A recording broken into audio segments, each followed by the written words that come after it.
Hey guys, breaking down more baits and techniques, and today I'm going over the flipping jig. So what is the role of the flipping jig? What is its main purpose? For the most part, the flipping jig is supposed to be to fish kind of shallow, isolated, hard structure. If you have a ton of structure up shallow, like a ton of grass or a ton of bushes all over the place in the shallows, that'll be like the swim jig like I discussed yesterday. That's a more efficient and better bait to target that stuff. But if you have like one lay down here, one brush pile, and then maybe 10, 20 yards later down the bank, another one, just kind of isolated structure along the bank. That is where the flipping jig comes in because you can put it into the thickest, deepest parts of that structure. That's where the big bass are going to be hiding. It's got a thick weed guard, so you're never going to be snagging that hook. The jig head and the line tie are designed specifically to roll up and over branchy wood type of structure. So this thing is a heavy cover, shallow water, more isolated structure bait that you can really pick apart the specific targets and structure in the shallow water. Now you might be thinking, what about the Texas rig? Doesn't the Texas rig pretty much do the same thing? And for the most part, yes, but the biggest difference between a jig and a Texas rig is the flipping jig is going to be better for hard structure like wood or docks, and the Texas rig is going to be better for soft structure like grass and vegetation. The reason is because you're dragging a flipping jig through hard structure, branches, you might be slamming it into a dock or something. That weed guard always bounces right back into the same protective position, keeping your hook protected. Whereas a Texas rig, because it's a soft plastic bait, when you're dragging it and flipping it into a lot of hard structure, that soft plastic bait can get kind of beat up and tear about, and your hook can sometimes pop through the soft plastic bait and get snagged. And then in the grass, the Texas rig is just a little bit more sleek, slender. The bullet weight is sharper and more pointy, so it's better for sliding in and out of that grass. Whereas the jig's a little bit more bulky. It's got the protruding weed guard. The skirt can kind of snag onto some grassy stuff. It's got a much thicker head. So although they are very similar in how you fish them, the flipping jig is going to be better for your hard structures, and the Texas rig is going to be better for your soft structures.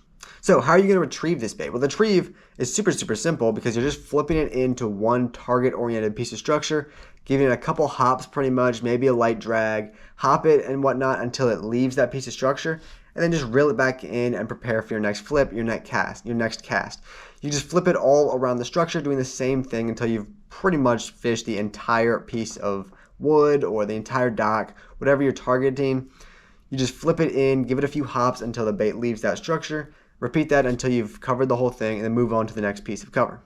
Now, you can still fish this in open water, kind of just casting out, dragging it, and hopping it in open water. It will still work very well and pretty much work just like a Texas rig or a football jig would in open water. It's not quite suited for it as well as like a football jig would be, dragging it in open water. But if you're just kind of trying to fish everything in front of you, maybe if you're a pond fisherman, you're trying to flip some stuff there, drag here, kind of fish everything around you, it still will work pretty well in open water, just dragging it along the bottom.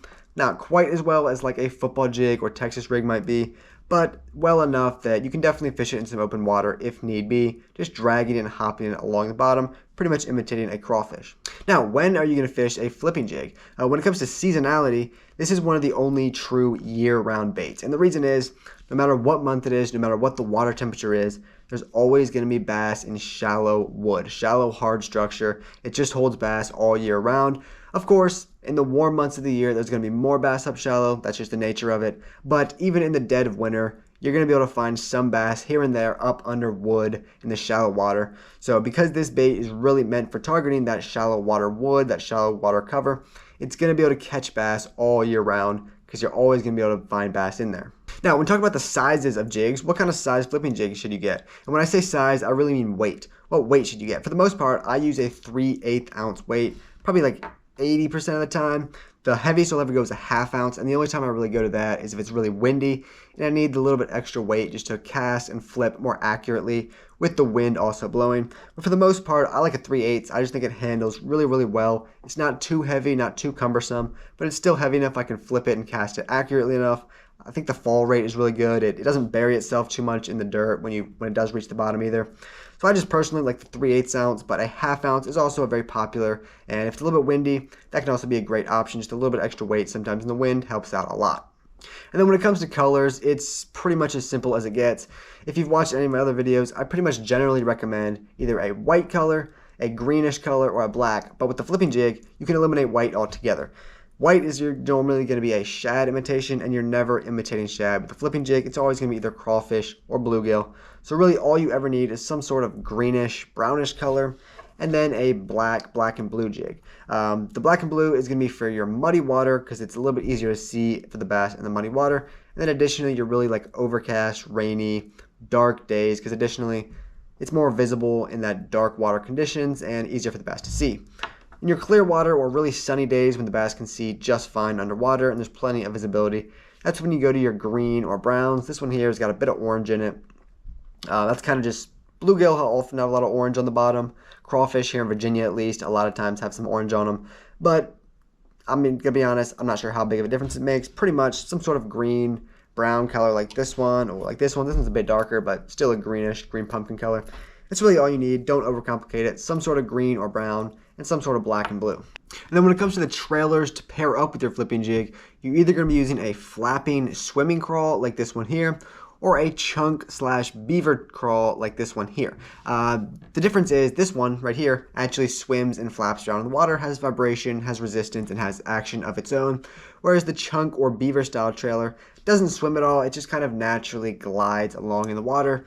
And to keep it real simple, if you're fishing in really warm water like the summer months, you go with this one. It has more action. It just gets the bass a little bit more fired up in the high metabolism, warmer water summer months. Or if you're fishing really muddy water, the extra vibration also helps the bass find it in really low visibility water. So really warm water or muddy water, you go with a flapping crawl.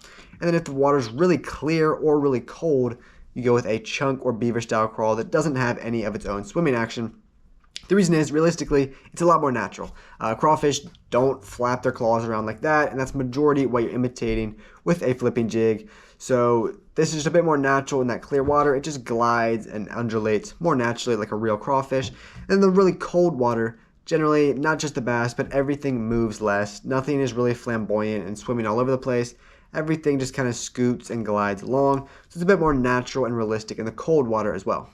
Now, what kind of gear are you going to be fishing a flipping jig with? This is a pretty heavy duty technique. You got the thick weed guard, you got a stout thick hook, so you need some extra power. It's always going to be a bait casting setup.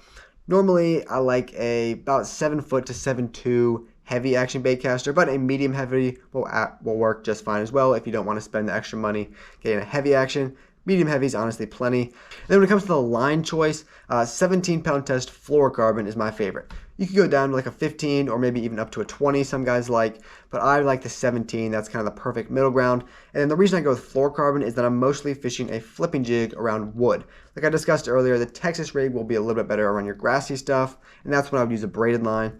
But when I'm really targeting wood or hard structure, I go with the fluorocarbon because it's more abrasion resistant, doesn't scratch up on that hard structure as easily. So it's just stronger in that hard structure than a braid would be. Additionally, if you do want to fish this in some open water, dragging it, hopping it along the bottom a little bit, mixing some of that into your techniques, the fluorocarbon will also be better for that just because it's much less visible. In open water, bass can see just fine. You don't want them to see your braid. You're always going to get more bites on the fluorocarbon because it's much less visible. Alright guys, that's pretty much everything you need to know about the flipping jig. It's an awesome year-round lure that allows you to put your baits into hard structure and pull bass out. Thanks for watching and feel free to subscribe if you want.